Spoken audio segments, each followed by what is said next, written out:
राजस्थान में छात्र संघ चुनाव कराना मानो गले की हड्डी हो गया है। सरकार कांग्रेस की हो या फिर बीजेपी की, छात्र संघ चुनाव न कराए जाने के लिए राजस्थान सरकारें कतराती नजर आई है। सवाल यही है कि आखिर क्यों छात्र संघ चुनाव से डर जाती है राजस्थान में सरकारें। हेलो दोस्तों, मैं हूं आकिर हुसैन और आज की इनसाइड स्टोरी में छात्र संघ चुनाव से जुड़े हर पहलू के बारे में हम बात करेंगे और समझने की कोशिश करेंगे कि आखिर फिर से एक बार ये मुद्दा क्यों उठा है और आखिर क्यों छात्र संघ चुनाव पर सरकार हमेशा पिछली लाइन में खड़ी नजर आती है। प्रदेश में छात्र संघ चुनाव कराने की मांग को लेकर एक बार फिर से सियासत गरमाने लगी है। इस बार छात्र संघ चुनाव कराने की मांग का बीड़ा उठाया है प्रदेश के पूर्व मुख्यमंत्री रहे अशोक गहलोत ने। लेकिन सवाल वही है कि छात्र संघ चुनाव पर बैन लगाने वाले गहलोत के अब सुर क्यों बदल गए हैं। पूर्ववर्ती गहलोत सरकार के दौरान कोरोना महामारी में छात्र संघ चुनाव पर पहले रोक लगाई गई और उसके बाद यूनिवर्सिटी के कुलपतियों की रिपोर्ट के बाद गहलोत ने छात्र संघ चुनाव पर बैन ही लगा दिया।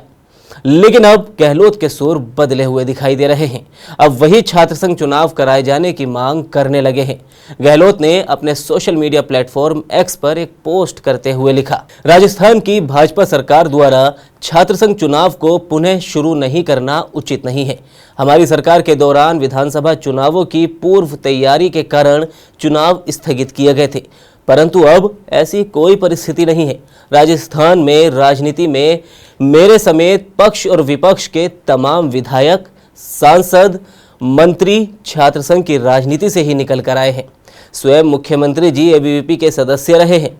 छात्र संघ चुनाव राजनीति की प्रारंभिक पाठशाला है, इसलिए चुनाव शुरू करवाए जाने चाहिए एवं छात्र संघ चुनावों के लिए बनाई गई आदर्श आचार संहिता का पालन भी सुनिश्चित करवाया जाना चाहिए।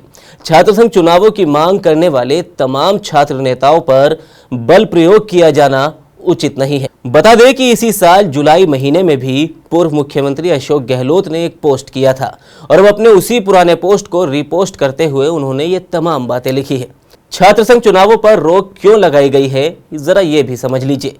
बताते चले कि राजस्थान के सभी कॉलेज और विश्वविद्यालयों में सत्र 2023-2024 में छात्र संघ चुनाव नहीं कराए गए। उस समय गहलोत सरकार में छात्र संघ चुनाव नहीं कराने को लेकर राजस्थान के विश्वविद्यालयों के कुलपतियों ने एक रिपोर्ट पेश की थी। इसमें कहा गया था कि चुनाव में बाहुबल, धनबल का उपयोग किया जाता है। छात्र संघ चुनाव के लिए लिंगदोह कमेटी की शर्तें लागू है, लेकिन इन शर्तों का जमकर उल्लंघन होता आया है, जिसमें कहा गया है कि चुनाव में 5,000 से ज्यादा खर्च नहीं किए जा सकते, लेकिन प्रत्याशी इसमें लाखों खर्च करते हैं।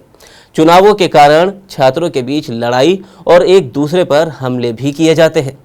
ये तो रही बात कि आखिर चुनाव क्यों नहीं हो रहे हैं, लेकिन अब जरा ये भी समझिए कि आखिर भजनलाल सरकार को सत्ता पर काबिज हुए लगभग 9 महीने पूरे होने वाले हैं, लेकिन अब तक छात्र संघ चुनाव पर भजनलाल सरकार की तरफ से भी हरी झंडी नहीं दिखाई गई है।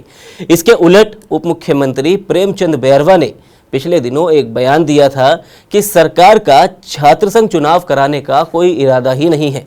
दरअसल गहलोत सरकार पर आरोप लगाते हुए प्रेमचंद बैरवा ने कहा था कि पिछली सरकार में पढ़ाई के लिए ना तो बेहतर भवन की व्यवस्था की गई थी और ना ही शिक्षकों की पर्याप्त व्यवस्था थी, जिसको लेकर हम अभी काम कर रहे हैं।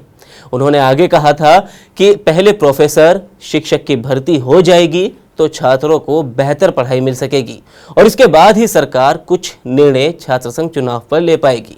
प्रदेश की यूनिवर्सिटी और कॉलेजों में छात्र संघ चुनाव को लेकर कहा कि अभी इस पर कोई निर्णय नहीं हुआ है। देखिए, राजस्थान में छात्र संघ चुनावों की मांग को लेकर कई विश्वविद्यालयों में लगातार आंदोलन हो रहे हैं।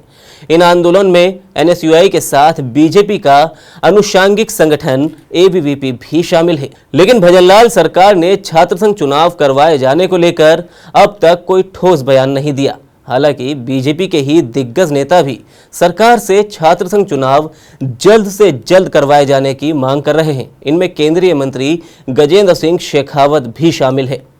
गौर करने वाली बात यह है कि राजस्थान में मौजूदा विधायकों में बहुत से ऐसे विधायक हैं जो छात्र संघ राजनीति से ही सियासत में उभर कर आए हैं। इनमें एक रविंद्र भाटी भी है जो कि सरकार से लगातार मांग कर रहे हैं कि जल्द ही छात्र संघ चुनाव करवाए जाने चाहिए। छात्र संघ चुनाव पर बीजेपी हो या फिर कांग्रेस, दोनों का ही लगभग टालू रवैया ही देखने को मिल रहा है। सियासी गलियारों में तो चर्चा यह है कि छात्र संघ चुनाव न कराने की एक वजह राजस्थान में होने वाले उपचुनाव भी हो सकते हैं, क्योंकि आने वाले कुछ महीनों में ही 6 विधानसभा सीटों पर उपचुनाव होने हैं और उसके कुछ ही समय के बाद लोकल बॉडी इलेक्शन भी होंगे, जिसके मद्देनजर भजनलाल सरकार भी फूंक फूंक कर कदम रखती हुई नजर आ रही है। छात्र संघ चुनाव राजस्थान में नहीं होने पर आपकी क्या राय है? आप अपनी राय हमें कमेंट बॉक्स में ज़रूर बताएं। वीडियो को लाइक करें, शेयर करें और राजस्थान की सियासत से जुड़ी हर खबर को देखने के लिए TV9 राजस्थान को सब्सक्राइब करें।